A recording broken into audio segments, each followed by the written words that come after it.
Hello दोस्तों, आपका हमारे यूट्यूब चैनल यूनिकॉर्न पंकज में फिर से आपका स्वागत है। यदि आप 12वीं पास कर चुके हैं या 12वीं पास करने वाले हैं, आप 12वीं के बाद सरकारी नौकरी की तलाश में हैं, तो मैं आपके लिए एक नया और सुनहरा अवसर लेके आया हूँ, जिसमें आपको बताने वाला हूँ कि आप किस तरह से सरकारी नौकरी प्राप्त कर सकते हैं। मैं आपको इस वीडियो में टॉप 10 गवर्नमेंट जॉब्स के बारे में बताने वाला हूँ, जो कि आप 12th के बाद आराम से कर सकते हैं। इसके बारे में पूरी जानकारी इस एक ही वीडियो में देने वाला हूँ। तो अभी तक आपने हमारे चैनल को सब्सक्राइब नहीं किया तो प्लीज़ चैनल को सब्सक्राइब कर लीजिए, बेल आइकन को भी प्रेस कर लीजिए, ताकि मेरे आने वाले इसी तरह के नए वीडियो आप तक पहले पहुंच सके। तो चलिए चलते हैं, वीडियो को करते हैं स्टार्ट।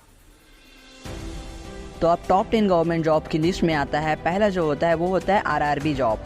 आप सभी स्टूडेंट जो कि 12वीं कक्षा के बाद सरकारी नौकरी प्राप्त करना चाहते हैं, तो आप भारतीय रेलवे में सरकारी नौकरी पाने के लिए आरआरबी जॉब के लिए आवेदन कर सकते हैं।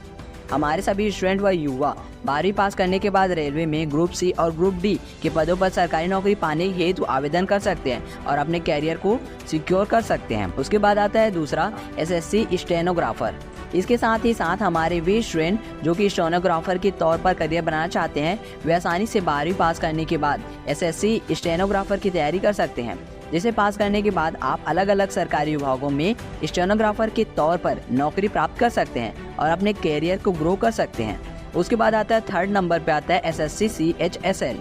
दूसरी तरफ सभी युवा जो 12वीं पास करने के बाद सरकारी नौकरी प्राप्त करना चाहते हैं, वे कर्मचारी चयन आयोग द्वारा करवाए जाने वाले एसएससी सीएचएसएल की प्रतियोगी परीक्षा की तैयारी कर सकते हैं, जिसे पास करने के बाद आपकी भर्ती अलग अलग सरकारी विभागों में कर दी जाएगी। इस प्रकार आप 12वीं पास करने के बाद सरकारी नौकरी प्राप्त कर सकते हैं। अब उसके बाद फोर्थ नंबर पे आता है एनडीए जॉब। तो वे सभी स्टूडेंट जो राष्ट्रीय रक्षा अकादमी की अलग अलग भर्ती परीक्षाओं अर्थात एनडीए जॉब्स के लिए तैयारी कर सकते हैं। जिनको डिफेंस अकेडमी में जाना है, वो सभी एनडीए जॉब्स की तैयारी कर सकते हैं। इन सभी भर्ती परीक्षाओं की तैयारी करने के लिए सरकारी नौकरी के अपने सर्च को सर्च कर सकते हैं और अपना कैरियर ग्रो कर सकते हैं और अपने कैरियर को बूस्ट कर सकते हैं। उसके बाद फिफ्थ नंबर पे आता है आरबीआई जॉब्स। वही दूसरी तरफ हमारे वे सभी स्टूडेंट जो कि 12वीं के बाद सरकारी नौकरी की तैयारी करना चाहते हैं, वे भारतीय रिजर्व बैंक की नौकरी अर्थात आरबीआई जॉब्स की तैयारी कर सकते हैं और आरबीआई में नौकरी पाकर अपने कैरियर को ग्रो कर सकते हैं। बाद सेवेंथ नंबर पे आता है आरआरबी एएलपी। साथ ही साथ हमारे वे सभी स्टूडेंट या युवा जो रेलवे भर्ती में एएलपी असिस्टेंट लोको पायलट के तौर पर नौकरी प्राप्त करना चाहते हैं, वे आसानी से 12वीं और आईटीआई पास करके अलग अलग रेलवे भर्ती बोर्ड की परीक्षाओं में आवेदन कर सकते हैं और सीधे तौर पर सहायक लोको पायलट के पद पर नौकरी प्राप्त कर सकते हैं। अब उसके बाद आता है 8th नंबर पे आता है यूपीएससी जॉब। आप सभी स्टूडेंट जो कि 12वीं के बाद सरकारी नौकरी प्राप्त करना चाहते हैं, वे 12वीं के बाद संघ लोक सेवा आयोग की भर्ती अर्थात यूपीएससी जॉब्स की तैयारी कर सकते हैं। इन जॉब्स को हासिल करके सरकारी नौकरी करके अपने सपने को सच कर सकते हैं और अपने कैरियर को सेट कर सकते हैं। उसके बाद 9th नंबर पे आता है दिल्ली पुलिस कांस्टेबल।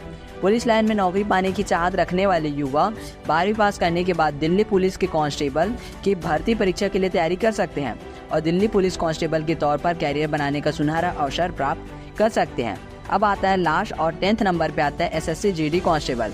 अंत में हमारे वे सभी युवा जो अलग अलग सुरक्षा बलों में जनरल ड्यूटी कांस्टेबल के पद पर सरकारी नौकरी प्राप्त करना चाहते हैं, वे एसएससी जीडी कांस्टेबल की भर्ती हेतु भर्ती परीक्षाओं की तैयारी कर सकते हैं और एसएससी जीडी कांस्टेबल के तौर पर सरकारी नौकरी प्राप्त करके अपना कैरियर सेट करने का सुनहरा अवसर प्राप्त कर सकते हैं। तो ये रही दोस्तों 12वीं के बाद टॉप 10 गवर्नमेंट जॉब्स, जिसको मैंने आपको इस एक ही वीडियो में पूरी तरह बताने का ट्राई किया है। तो अगर आपको मेरा ये वीडियो अच्छा लगी तो प्लीज़ वीडियो को लाइक कर दीजिए, चैनल को सब्सक्राइब कर दीजिए, साथ ही साथ बेल आइकन को भी प्रेस कर दीजिए, ताकि मेरे आने वाली इसी तरह के नए वीडियो आप तक पहले पहुँच सकें। धन्यवाद।